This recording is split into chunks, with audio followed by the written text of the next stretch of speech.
కింద వాళ్ళేమో ప్రజల సొమ్ము వాళ్ళు జీతాలుగా ఇచ్చి పని చేయించారు ఇప్పుడు దాకా. మనమేమో మన పార్టీ కార్యకర్తల శ్రమ కష్టంతో మనం పార్టీ నిర్మాణం చేసుకున్నాం. దాన్ని ఎలక్షన్కి పర్ఫెక్ట్గా ఎలా వాడాలనే దాని మీద మీరు ఈ నెల రోజులు కానీ 40 రోజులు కానీ పూర్తిగా దృష్టి కేంద్రీకరించాలని చెప్పి తెలియజేస్తాం. దానికి ప్రచారం పూర్తి స్థాయిలో ముందుకెళ్ళిపోవాలి. బూత్ వర్క్ జరగాలి.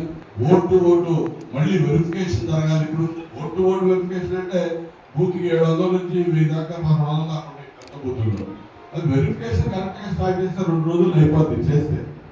వాళ్ళలో మళ్ళీ మనం అన్ని చేస్తూ రావాలి. 50 సంవత్సరాల 80 ఇయర్స్ దాటినాడు పోస్టులు వచ్చింది.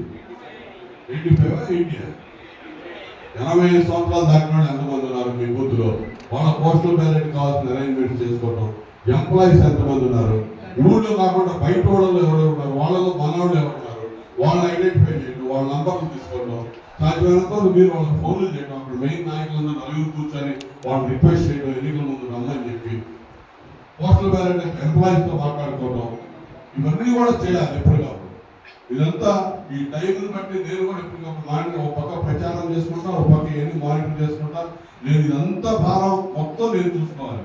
మీరు మాత్రం మండల స్థాయి నాయకులు మండల స్థాయిలో, గ్రామ స్థాయిలో చేస్తే ఈజీ అయిపోతుంది. అందరూ అనుభవం ఉన్నటువంటి వ్యక్తులు ఉన్నారు. దాన్ని దృష్టిలో పెట్టుకొని ప్రత్యేకమైనటువంటి దృష్టితో ఈ కార్యక్రమాలని ముందుకు తీసుకుపోవాల్సిందిగా కోరుకుంటూ, రేపు కార్యక్రమం ఏ విధంగా విజయవంతం చేయాలనే దాని మీద మీకు మీరుగా 5 మండలాల నుంచి నేను వాళ్ళని అడుగుతాను, వాళ్ళు ప్లాన్ చెప్తారు. ఈరోజు ఓసా రాజేష్ గారు పార్టీ కలుపు రావడానికి సిద్ధంగా ఉండండి.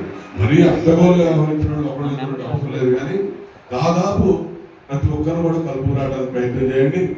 మీకు అబద్ధత రోజు కావాలి. ఎవరు కూడా వాళ్ళు వస్తే మా ఇంపార్టెన్స్ ఎక్కడ తగ్గిందేమో, మా సీనియారిటీ పోతున్నారు. ఎటువంటి పరిస్థితుల్లో ఆ పరిస్థితి రాదు. 100% గుర్తుపెట్టుకోండి. నాకు మొట్టమొదటి నుంచి విద్యార్థి దశ నుంచి రాజకీయాల్లో ఉన్న వ్యక్తి నేను.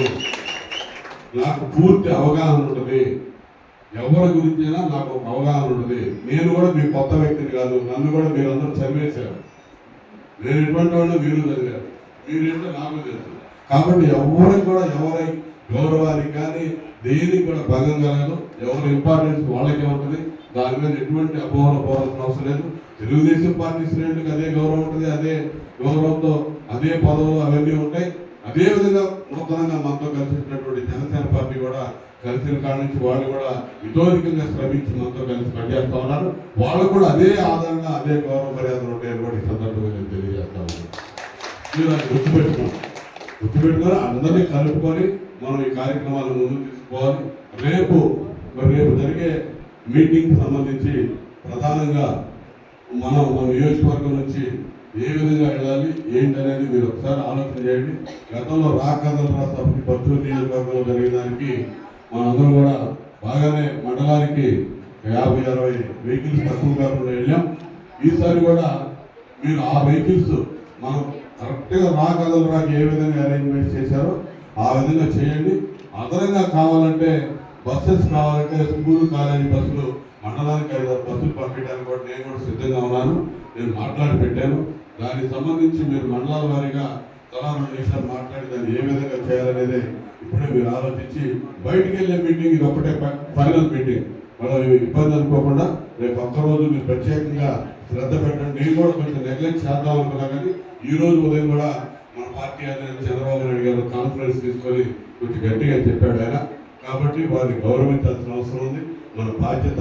మన నియోజకవర్గంలో కూడా ఆ ఊపు తెచ్చుకోవాల్సిన అవసరం ఉంది. మీరు ఒకటే గుర్తుపెట్టుకోండి, ఎన్నికల ప్రచారం అనేది చాలా విస్తృతంగా చేయాలి. మనం ఎన్నికల ప్రచారంలోనే 100% ఎలక్షన్ అయిపోయింది. మనం కరెక్ట్గా చేస్తే